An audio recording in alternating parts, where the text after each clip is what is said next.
Oi, o meu nome é Vanessa e hoje eu venho compartilhar com vocês as minhas últimas leituras. E olha que quando eu olhei para elas lado a lado, eu percebi o quão diferentes elas são. Já já eu conto para vocês por que eu gosto de variar dessa forma.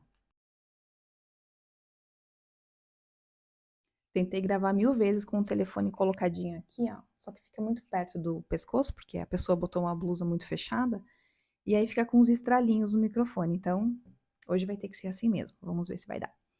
Bem, primeiro eu quero dizer para vocês que eu tenho uma lista de livros que eu gostaria de ler no ano. Então eu faço uma lista no ano anterior de alguns livros.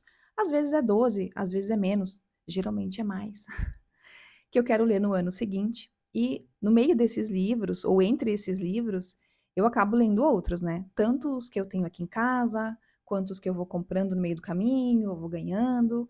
Então, assim, é uma lista longa. Mas eu não tenho uma lista fixa no mês. Por exemplo, no mês de agosto eu quero ler tais e tais livros. Não. Então, como que eu vou escolhendo, né?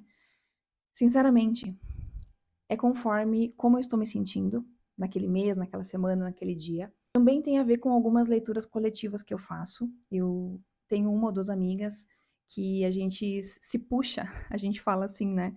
Para ler em conjunto alguns livros que a gente considera que sejam ou mais difíceis ou longos, aí uma segura a mão da outra e não deixa de desistir, e a gente vai conversando sobre esses livros, o que torna o processo até mais divertido, né? Mais animado. Então, essa é uma forma também de escolher os livros, e aí a gente vai escolhendo aleatoriamente durante o ano. Eu também faço parte de um clube de livro aqui na minha cidade, que lê literatura nacional. Então, já existem livros pré-escolhidos lá no clube que acabam entrando também no que eu vou lendo. Nem sempre eu leio o que está lá no clube, mas acho legal também para a gente conversar, trocar ideias sobre literatura nacional. Mas o motivo principal de eu variar bastante as leituras é porque eu acabo lendo mais do que um livro ao mesmo tempo. Então, se eu leio 2 ou 3 livros de ficção histórica, ou de ficção científica, ou de romance romântico, eu acabo confundindo as histórias, tá? Confesso para vocês. Então eu prefiro ler uma ficção científica junto com uma ficção histórica, às vezes 2, às vezes 3 livros ao mesmo tempo. Então é por isso que tem essa variedade tão grande de gêneros entre os meus livros lidos. Eu trouxe para vocês, então, o que eu li ali do finalzinho de agosto até hoje. Eu estou gravando esse vídeo no dia 5 de outubro.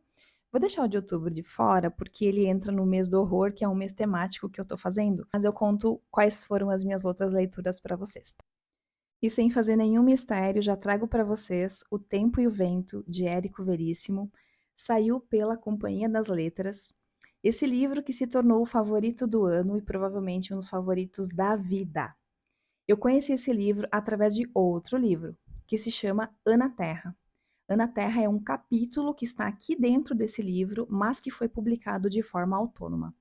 Eu ganhei esse livro de uma amiga, que a gente faz leituras conjuntas, ela já conhece os meus gostos.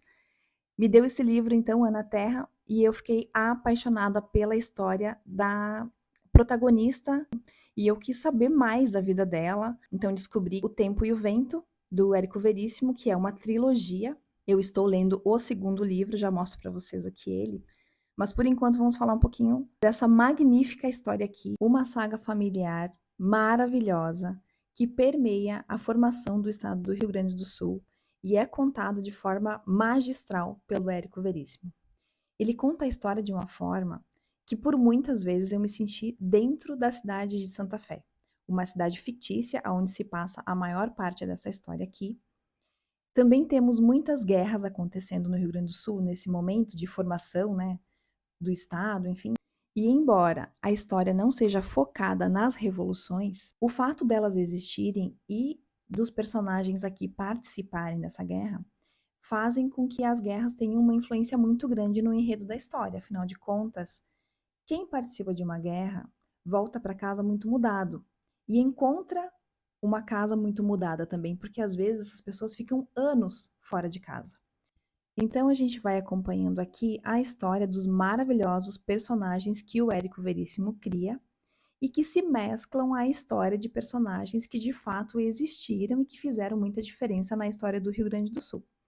Eu quero destacar aqui 3 personagens. O primeiro deles, Ana Terra, a personagem que me fez ler todo esse livro aqui.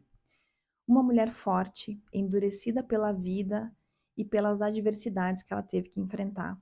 E mesmo assim, não desistiu, encarou os desafios e faz parte da formação de todo o núcleo dos personagens aqui. O segundo personagem é o Capitão Rodrigo, um personagem para amar e odiar, porque ele é tão carismático, ele é uma pessoa que chega chegando. E logo de cara você simpatiza com ele, porque ele é muito autêntico, ele é muito extrovertido, e ao mesmo tempo ele tem uns pensamentos, principalmente sobre como aproveitar a vida e sobre o que é o casamento, que destoam totalmente dos meus valores. Porém, é um personagem que eu também vou lembrar para sempre quando eu lembrar de O Tempo e o Vento, porque ele é um personagem muito marcante e que também faz toda a diferença aqui. E por fim, eu quero falar aqui da Bibiana, uma mulher forte que vai resolvendo as questões familiares de uma forma muito prática. Acho que essa é uma boa palavra para definir essa personagem. Ela é muito prática. Ela resolve o que tem que ser resolvido, muitas vezes passando do ponto. Mas essa é a beleza dos personagens criados pelo Érico Veríssimo, porque conforme as situações vão acontecendo, a gente vai vendo do que os personagens são capazes.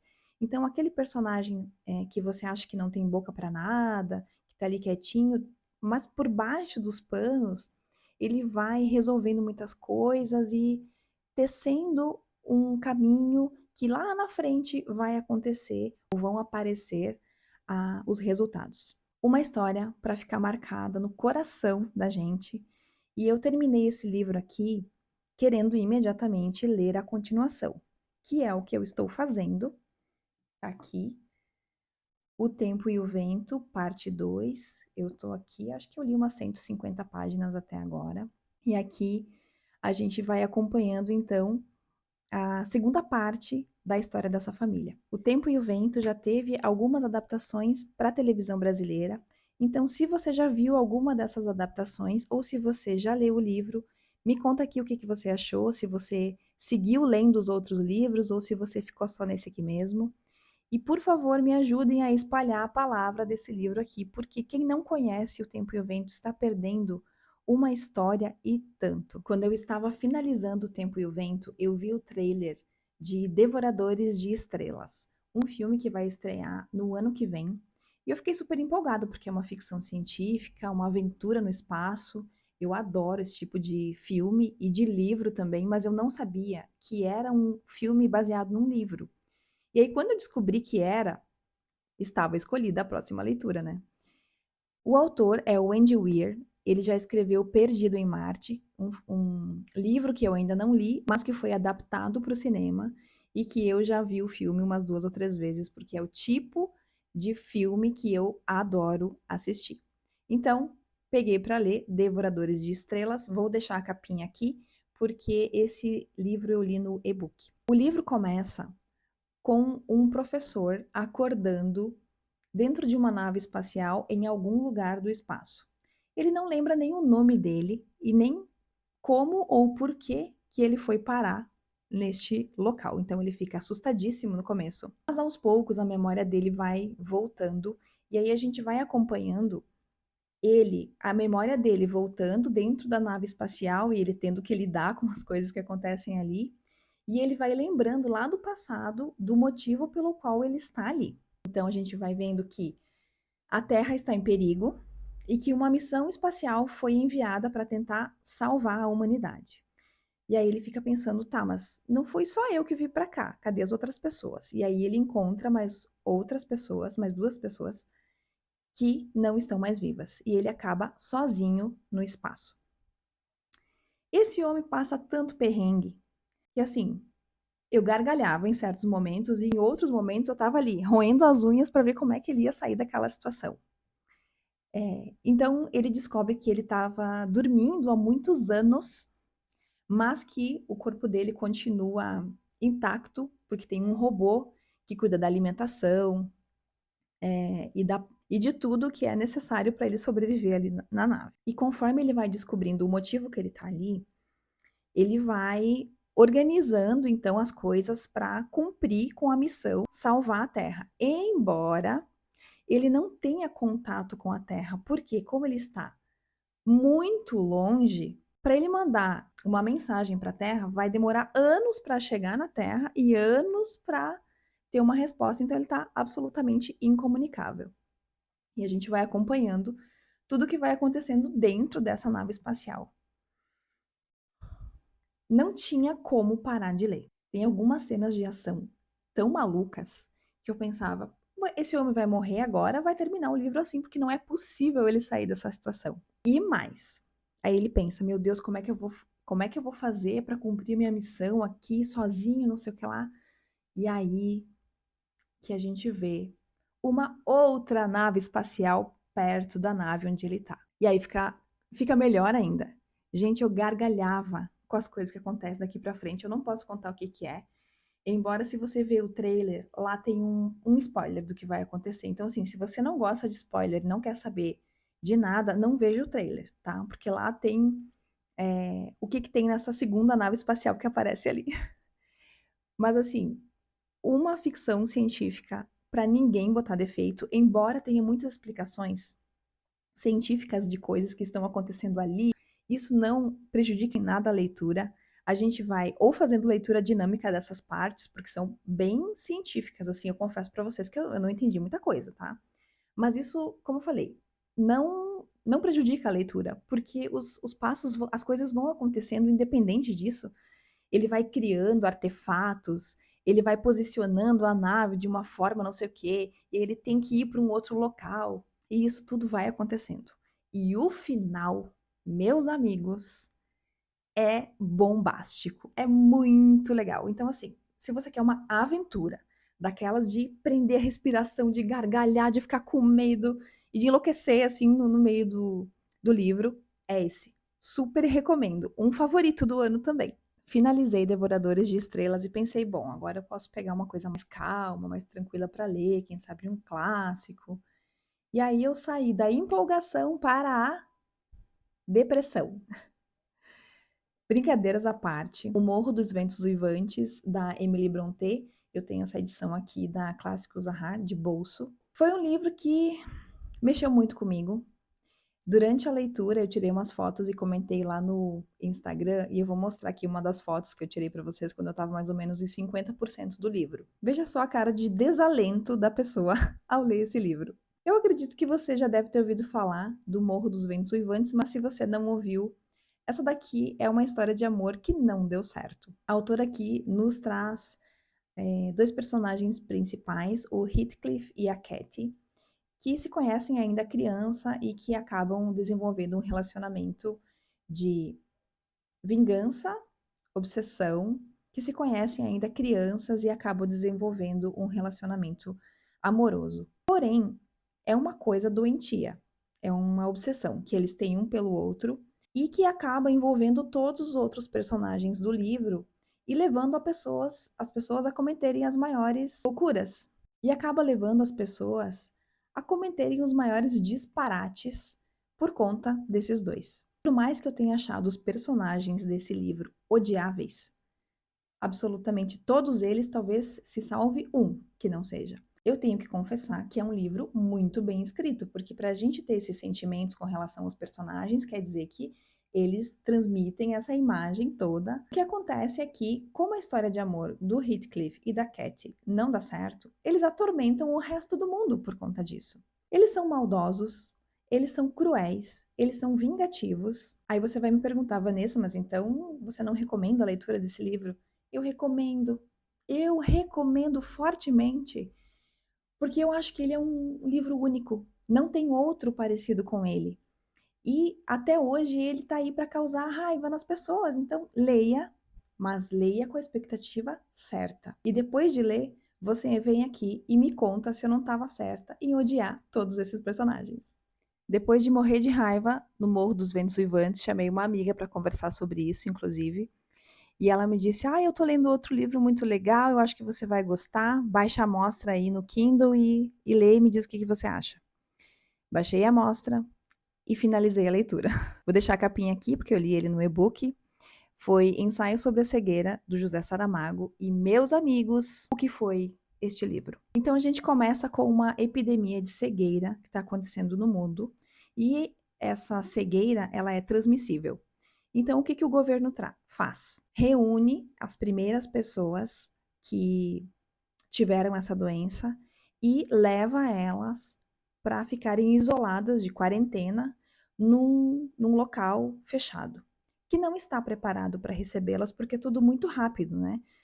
Depois que o governo fica sabendo do que está acontecendo, eles logo conseguem traçar ali quem foram as primeiras pessoas que transmitiram, aí pegam rapidamente e levam para esse local, que não está preparado para recebê-los e não tem uma estrutura de higiene adequada para as pessoas cegas que estão chegando ali e precisam. E, na verdade, como nunca foram cegas, não sabem direito como agir, o que fazer. Como uma cegueira que é transmissível e não se sabe como é transmissível, os militares acabam levando caixas de alimentos até uma certa altura ali do local. Eles voltam e aí as pessoas que estão lá dentro, aos trancos e barrancos, vêm ali, pega a caixa de alimentos e leva lá para dentro para distribuir para as pessoas que estão lá para se alimentarem. Só que esses alimentos acabam sendo menos do que as pessoas precisam lá dentro. As condições de higiene são terríveis. Ninguém sabe aonde. Na verdade, se eu não me engano, eu acho que não tem chuveiro, não tem material de higiene, embora seja enviado uma parte pelos militares, não dá o suficiente para todo mundo. E aí vamos ao cerne desse livro, que é: quem é você e o que você faz quando ninguém está vendo? Porque ali dentro se reúnem pessoas que não se conhecem, tá? Na verdade, algumas pessoas tiveram um breve contato antes de entrar ali, mas a maioria das pessoas não se conhece. Então, assim, você vai ser gentil com outra pessoa ou você vai se aproveitar do fato de que ela não tá te vendo para enganar ela, para se aproveitar dela de alguma forma? Então, o livro ele nos traz profundas reflexões sobre essas questões de quem você é quando ninguém está vendo, sobre o que o governo faz com pessoas que são descartáveis, porque naquele momento ali ninguém sabe como lidar com aquelas pessoas, não existe uma cura, não existe um tratamento, então elas simplesmente estão ali isoladas. E aí você acompanha tudo o que está acontecendo ali. Se eu não me engano, tem uma adaptação também para o cinema desse livro, que se eu vi faz muito tempo, porque as coisas que acontecem dentro desse livro eu não me lembrava que aconteciam no filme. E é assim, pesado. Pesado, porém muito bem escrito. Dois detalhes sobre a escrita do Saramago. Eu ainda não tinha lido nada dele, porque tinham me dito que é uma leitura mais difícil, uma leitura mais densa. Os diálogos não têm parágrafo, então é um texto corrido. E aí eu estava com certo receio de ler. Sim, foi um desafio para mim no início. Depois que você pega o jeito, flui muito. E eu acho que a forma como ele escreve esse livro, pelo menos, é tão proposital que seja dessa forma, porque isso acaba sendo também um ponto para você ficar assim agoniado com a situação, sabe? São aqueles blocos de texto bem grandes que você pensa assim, meu Deus, como é que eu vou dar conta disso? Mas você dá. Sabe o que é legal na literatura também? A gente se desafiar. Então, se você nunca leu nada do Saramago, eu acho que esse é um livrão para começar. E por fim, eu trago aqui para vocês a última leitura que eu finalizei, que foi Solitária, da autora Eliana Alves Cruz, uma autora nacional, que eu li pelo Clube do Livro aqui da minha cidade. Eu vou deixar aqui no box de informações para vocês o arroba do Instagram do Clube Entre Linhas. A leitura ainda não aconteceu porque é o livro de novembro. Vou ler a sinopse aqui para vocês. Solitária conta a história de duas mulheres negras, Mabel e Eunice, mãe e filha, que moram no trabalho. Um condomínio de luxo situado em localidade não nomeada, mas que pode ser qualquer cidade brasileira. Eunice, a mãe, é testemunha-chave de um crime chocante ocorrido na casa dos patrões, e Mabel, a filha, constrói o caminho que levará à elucidação do crime e à libertação de ambas. Esse livro eu li em e-book, vou deixar a capa aqui para vocês, tá? Então, essa história aqui, ela trata de assuntos que eu considero de extrema relevância. Desigualdade social, preconceito, racismo, dá voz a pessoas que geralmente não aparecem na literatura, inclusive, como empregadas domésticas, filha da empregada doméstica, o porteiro, o filho do porteiro. Mas assim, eu confesso para vocês que eu fiquei meio incomodada com essa leitura e não por conta dos assuntos, e sim pela forma como a autora trabalhou o enredo. Porque eu entendo que ela deixou alguns pontos muito convenientes acontecendo que poderiam ter sido trabalhados de forma mais fluida. Então, algumas coisas que aconteceram, como por exemplo, quando a Eunice foi contratada para trabalhar nessa casa, a patroa deixou uma carteira com dinheiro caído atrás do sofá. E aí, quando ela voltou para casa, a Eunice entregou para ela a carteira e ela contou todo o dinheiro e estava ali. Não estou dizendo que isso não acontece, tá, gente? Eu estou dizendo que, assim, pequenos pontos muito convenientes, né, que eu entendi como convenientes para demonstrar o quanto essas pessoas sofrem preconceito. Tem um acontecimento secundário onde imediatamente apontam a babá de uma criança como sendo a culpada de uma situação que aconteceu ali. Porque ela era a empregada, a babá, enfim. E aí eu também achei que de forma muito conveniente a autora levou a situação por esse caminho. E vários outros pequenos pontos que não é demérito nenhum das discussões trazidas pelo livro, mas que como uma literatura, um livro de literatura, me deixou um pouco incomodada. De modo geral, é um ótimo livro que traz então esses pontos de discussão que a gente precisa muito olhar para isso, dar voz para isso, refletir sobre isso. De modo geral, é uma leitura muito válida e que muitas pessoas adoram. Então, para mim, o que pesou foram esses pequenos detalhes que não trazem nenhum demérito para o livro, apenas como literatura, para mim, ficou faltando algo mais fluido para trazer o debate. E essas foram as minhas últimas leituras, então. Se vocês já leram esses livros, deixem aqui nos comentários que a gente pode iniciar uma discussão bem interessante sobre os pontos positivos e negativos. Adorei vir aqui contar para vocês mais esse pequeno pedacinho da minha vida de leitora. Um beijo e até a próxima!